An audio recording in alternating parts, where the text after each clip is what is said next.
All right, the time is 4:30 and we will call the Board of Commissioners meeting for Skagit Public Utility District to order. And it is August 23rd. I'd ask that you join me in the Pledge of Allegiance. I pledge allegiance to the flag of the United States of America and to the republic for which it stands, one nation, under God, indivisible, with liberty and justice for all.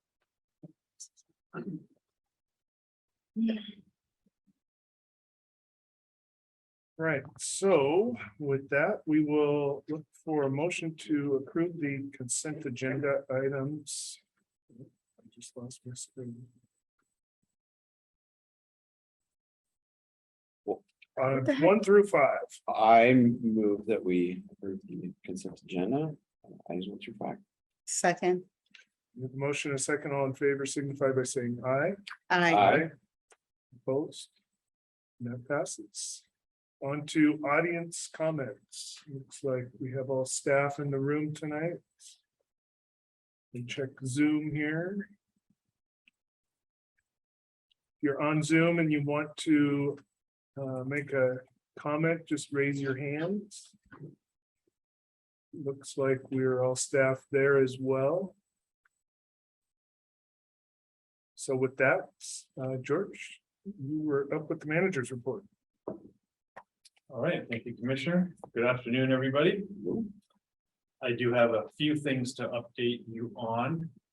A reminder first that on this Thursday, 25th, we've got a infrastructure tour with Representative Greg Gilligan, starting at 9 o'clock.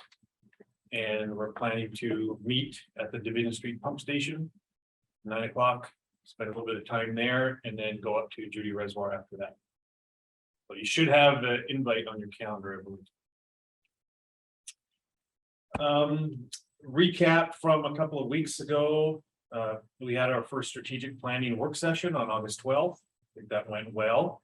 And everybody that was at the meeting, including the board, should have got the summary notes emailed to them. One thing that you'll see this week, staff will see it, commissioners may not, but we're following up the initial staff survey with another survey specifically about internal communication. Because the staff survey came back with some lower scores in that area. So I worked with a consultant to come up with another 5 or so questions to try and drill down and see what those concerns were. So that's going to go out this week, and we'll use the results from that to help us in our planning meetings.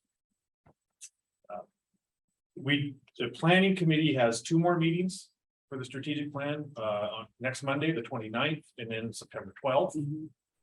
And we'll try and boil down everything we did in that first meeting. And then October 3rd is when we bring the board back and have another work session at that point. So we're on our way. I think I just saw an email from the consultant just now for the agenda for next Monday. So, something else you should have gotten your email is the something from Lena at Waputa for the water workshop in September. Should get registered if you haven't done it yet. And when you register, you can just ask them to invoice you and then forward it to me or Shannon and we'll get it processed. And you should have already hopefully got your hotel booked there. The agenda is finalized and you should see a more detailed agenda coming out in the next couple of weeks with the speakers' names on them. I don't think the first one had speakers' names. And so you'll recognize a lot of the names on the agenda from our staff. Next Wednesday on the 31st, we're having another employee association barbecue in the back parking lot, and it's going to be combined with a retirement party again. So our SCADA technician Dave Rathbone is retiring after 20 years, and so we're going to do another combination. So if you're around and available, come and join us for the barbecues. At 11:30 is when the lunch is starting, and it'll be about an hour and a half. We do all that stuff. So if you're around, that'd be great. Later in September, so September 19th, we've got a starting date for the state auditor's office to come and do their annual audit. They typically do a entrance conference before they start, and so you'll see an email about that, trying to schedule it. If we get more than one commissioner that wants to attend the entrance conference, we have to notice it as a meeting, so just let me know if you want to be there. That one, the entrance conference isn't the exciting one, it's the exit conference that has all the results, so.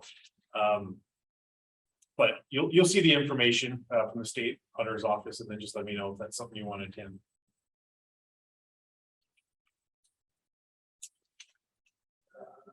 Let's see, and then an update on customer service related activities. So during COVID, we, just like all other utilities, waived late payment penalties along with shutoffs. And the disconnection part of it, we have started again. We started that earlier in the spring. We haven't started the recalculation of late payment penalties. We've pushed that off. It's kind of a lesser issue. And the amounts are going down that we're waiving. We keep track of all those. However, we would like to go back to policy and start doing that at some point. I think it's a good idea to message that and let our customers know that that's going to happen with our newsletters. And so Brian proposed, starting that up again at the beginning of next year. That gives us, I think, probably 2 times that we can send it in the newsletter. It'll be just in October, November, when October. the other one's already. It already just went out, right? Yeah. Okay, so we'll get one message here. We can also put it on the top of the statements for people too, so we'll do both. Okay. Mhm. So that's our plan, is to do that messaging, put it on the statements, and then start resuming the penalty calculations starting January 1st to be paid. A lot of our issues during COVID have subsided. Like the amount of disconnections have gone down to pre-COVID levels. The late penalties those have gone down, and so we feel like it's a good time to start going back to policy on those things. And that's all for me, unless there's any questions. Do we have any times yet for the strategic planning meetings or? Yes, so the ones that staff are doing they're Monday afternoons. I think we start at like 1:30. The second joint meeting with the board is Monday, October 3rd at 10 a.m. So Okay. you should have something on your calendar. Yeah, I think we got a calendar Yeah. invite on that. Okay, At 10, okay. so it's Monday the 3rd at 10 a.m. Thank you. You're welcome. And just like the other meetings, you'll get an agenda the week before with what we're gonna do that day.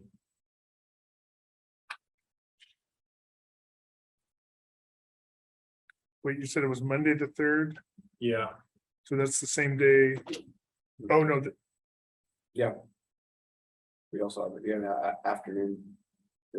I've got the 4th in for the strategic plan meeting.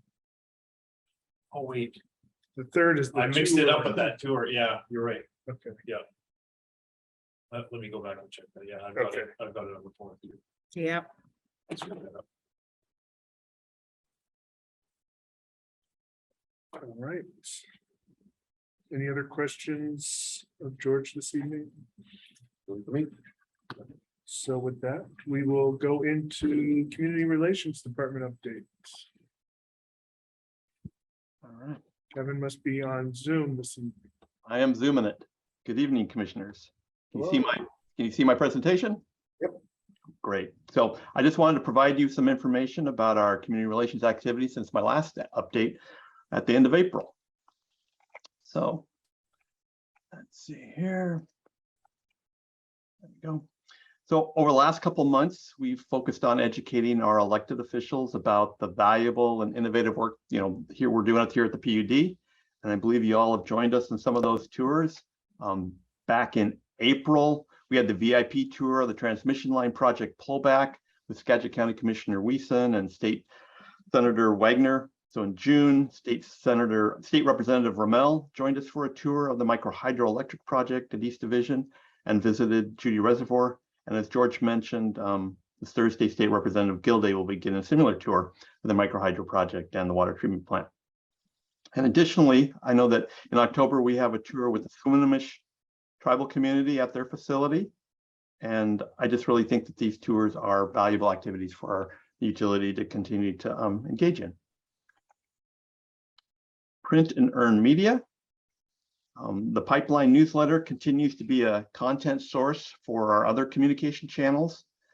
We recently had some articles on saving water in your yard this summer, information about our line flushing program, how to purchase our water efficiency kits that include shower heads and aerators for $11, and where to find information about water quality reports.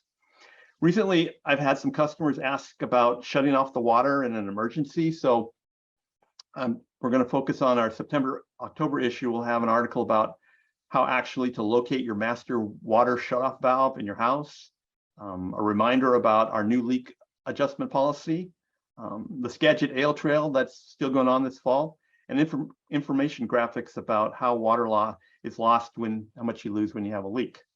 The content gets repurposed for our website and social media posts. We have right now about 4,900 customers who receive our electronic version of the pipeline newsletter. They signed up for paperless billing. And that's a 16% increase over our May-June email distribution numbers. We also had a 62% open rate, which is really good. That's a 19% increase over the last electronic mailing. So that communication channel continues to grow and improve. Earned media coverage. We continue to gain positive news coverage and also be recognized nationally on several fronts. For example, the industry site Water Online, they wrote a column about our new raw water pump station at Judy Reservoir. And then there was a spinoff of that article, was a video about the specific roof hatches that we installed at the pump station. Our micro hydroelectric power project continues to garner attention as the American Cities Climate Challenge named it 10 of the most noteworthy local government renewable deals of 2021. And we were featured on their website. And in July, the Innovation Nation segment on the micro hydro project also aired, and it's scheduled to replay on CBS on September 10th, in case you missed it. So all good stuff there.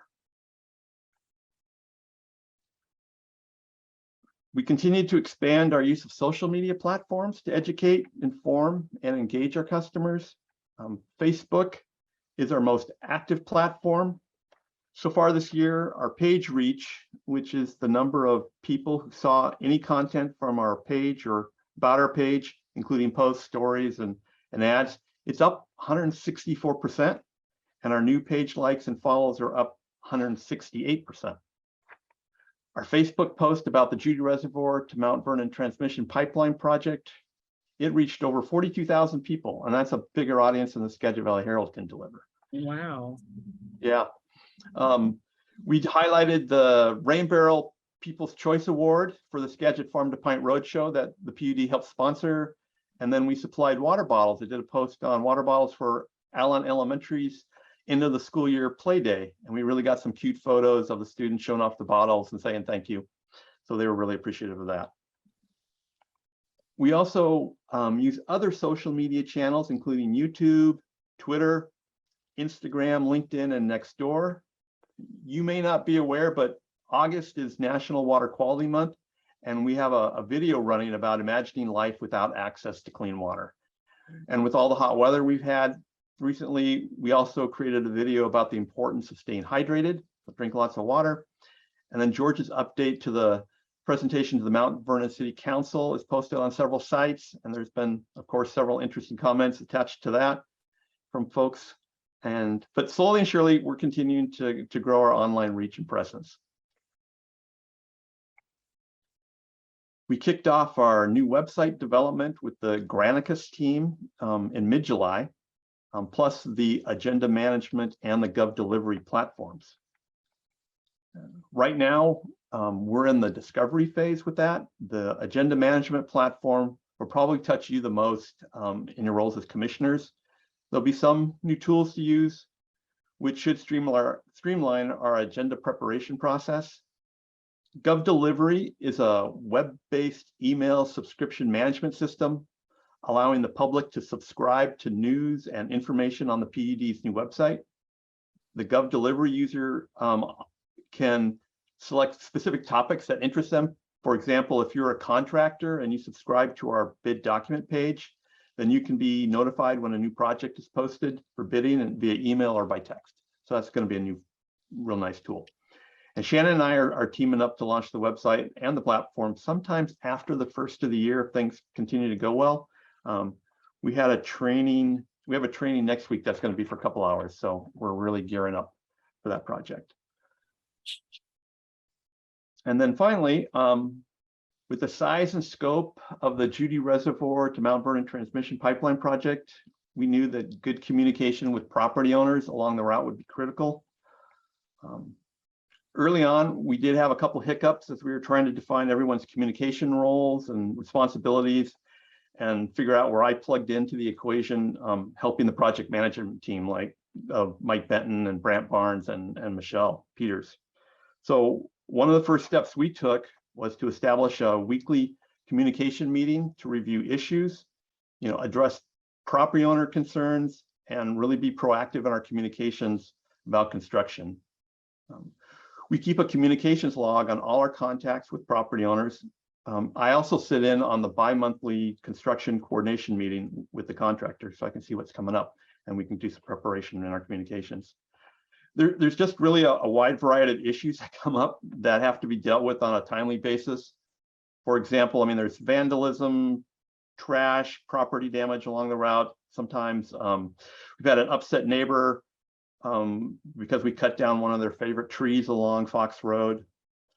There's questions about restoration work, timelines, road straightening concerns, pothole repair and making sure there's gravel delivered, purchasing hay for horses, fence lines replaced, hotel food stipends due to road closures, and then dog walkers in the construction zone. So we're dealing with all this. So it's this kind of stuff that we're really trying to be good guys. We're being empathetic and responsive to concerns, and it seems to be working. I recently received a photo of Phoebe, the dog, and a nice card from the neighbor thanking me for finding a safe solution for walking her dog along Fox Road. So we just continue to try to be really good communicators and be proactive. So and that's what I have tonight for an update from community relations. Do you have any questions? I just wanted to say thank you for all your work on all the social media and this. I think we already mentioned at a meeting that some of those neighbors have been, as I'm out and about and or clients bringing in their dogs, just giving kudos to the staff that's been handling the project, how it's been handled and being treated fairly. Oh, excellent. Good to hear. Yeah, and I just also say the social media presence, I think, has been really nice to see, and it's not, I don't think we're getting carried away with it, but I think we're letting people know what's going on, so that's good. Yeah, Nextdoor has been a good tool to get more involved in, and we see a lot of comments there, and we can reach a broader audience that people that necessarily won't see us on Facebook, but we can hit neighborhoods throughout Skagit County. Very good. Any other questions of Kevin? All right, on to new business. We're going to start with the Gilligan Creek Road slide repair at the intake. Mark, are you presenting all these? I will.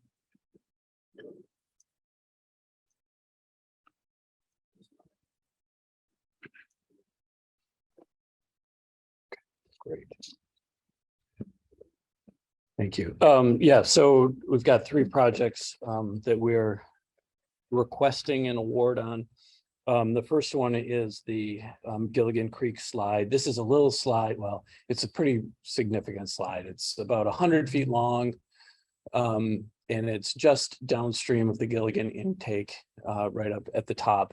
There's also a small section of road that has a slide in it that's just down a little bit further along the Gilligan Creek Road. And we were going to have the operations crew do that, or our maintenance crews kind of move the road over there a little bit.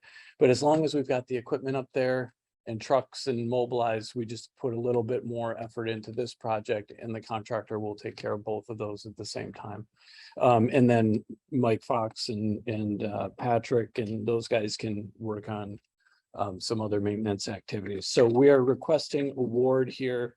I guess what I should say too is, and I don't want to contradict myself later, but this is a rebid. So originally, this project we put out as a request for quotes on our small works roster, through our small works roster process. We ended up getting one bid that was double the engineer's estimate. And so, there was some obvious, it looked like there was some obvious problems with it. And we needed to have some competition in there to feel comfortable with it. And it was very expensive. So, and it also exceeded the dollar amount that is acceptable to use on the small works roster process. So we consulted with the attorneys, we consulted with our auditor, Doug Streeter, and so we rebid the project through the sealed bid process, and we ended up getting 4 bids. And we would, they're competitive, they're within 15% of the engineer's estimate, and would like to move forward with this one. I did want to make one note just on the guys up at the Jobs Shack, Brandt and Mike Benton and Michelle. They're just up there on the front lines doing that communication, and they're doing a good job with those residents up there. Mark, have we worked with Ultra Tank Services? I have not worked with them with Skagit PUD. I have worked with them in Bellingham before, or I'm familiar with them in Bellingham, yes. And their project manager and president, I think he worked for Granite Construction, and I've worked with him in Whatcom County in particular. Any other questions? I just make a motion. Move to authorize the general manager to enter into a contractor with Ultra Tank Services Incorporated.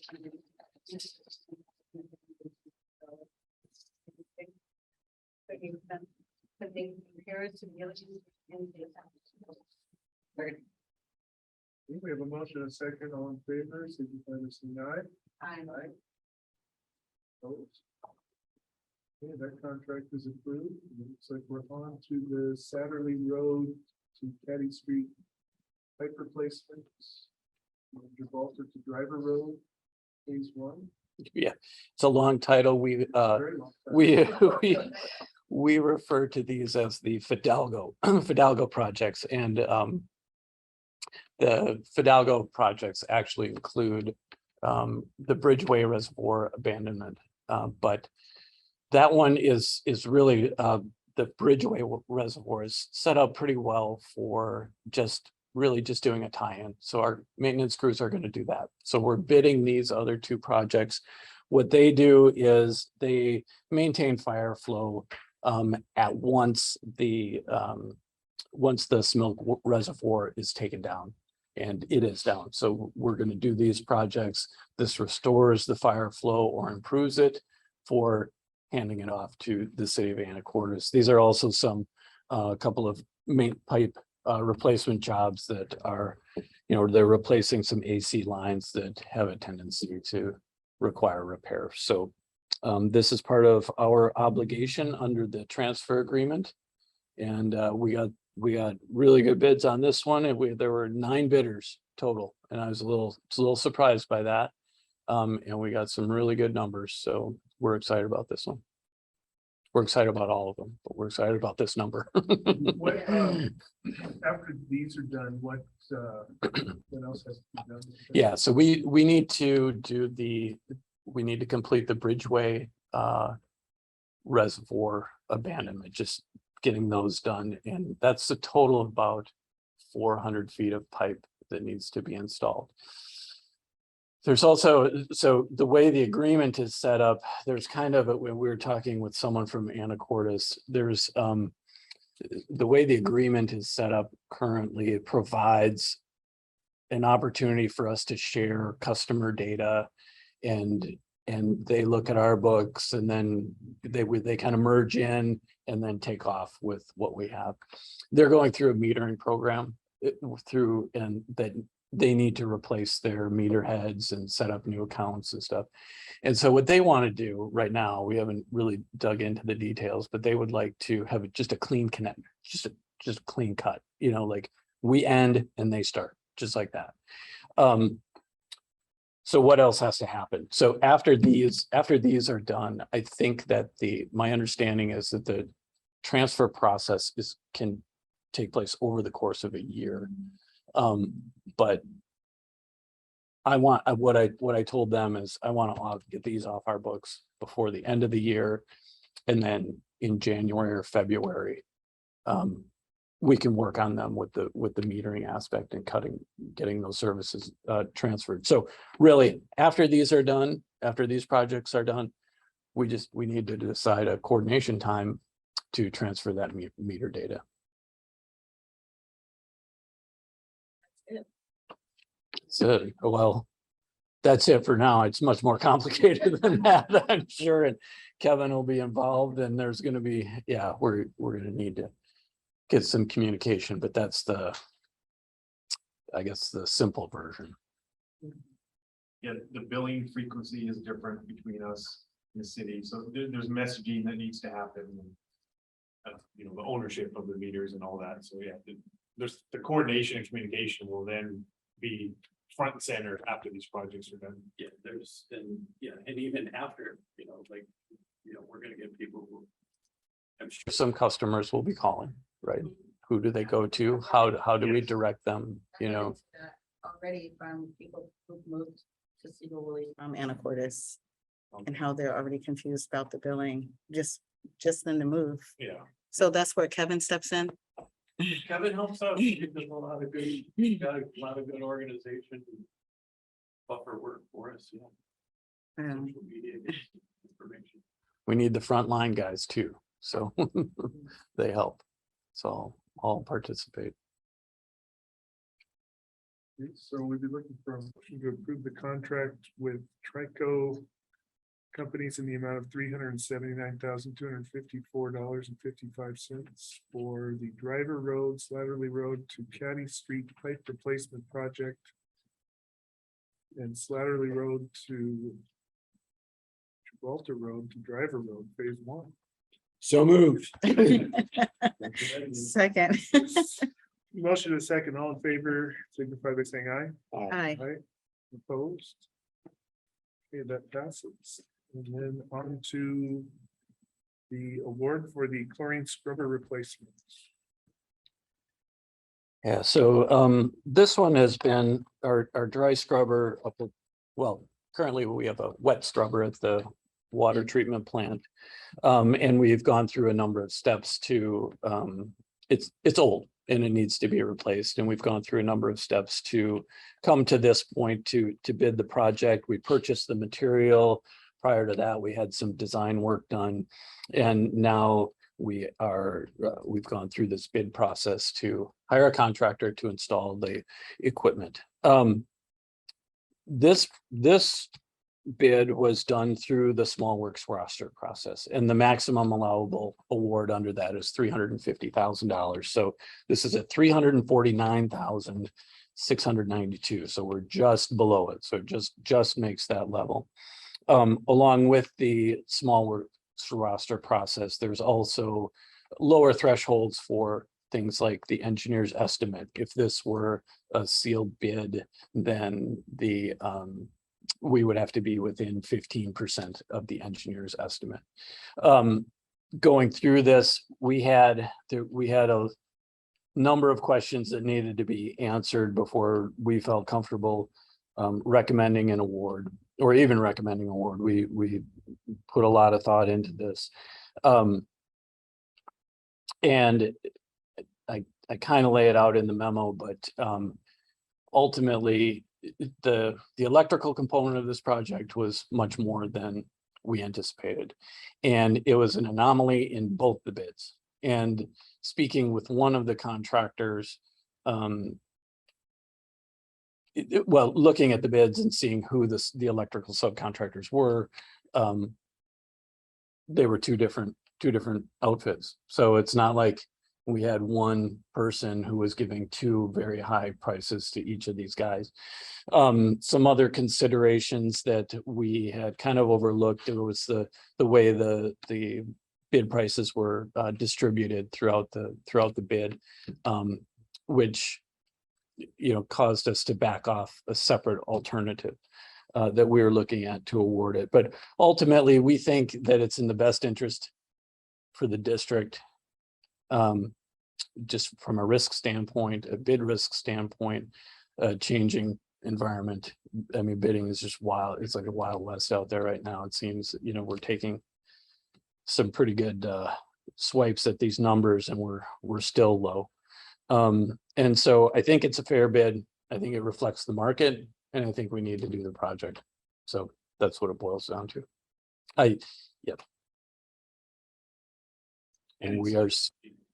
Yeah, it's worth to underline having a dry scrubber up there. Right. Our existing scrubbers is not functioning.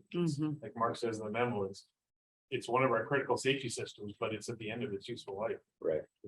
And so, rebidding it and going through all different machinations just extends that out. And that's a risk for our staff and for our customers that live up there if there happen to be a catastrophe. And these bids, the two bids we got were $2,000. Apart, which is, that tells me they're both competitive, and that's the climate. If we rebid it, we get the same numbers.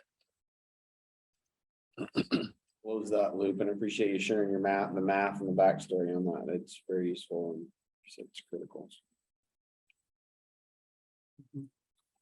Okay, so we'd be looking to award a bid to Award Construction. So there's two separate requests being made. Oh, sorry, I went off. You want to go ahead? About the budget part? Oh, yeah. We need more money. Yeah. All Is right, that the so part let's- you're talking about? So there is,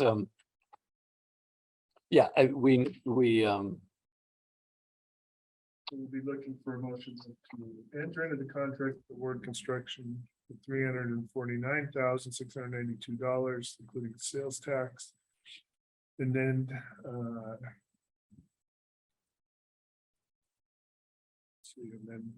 amend the 2022 capital budget by $75,000.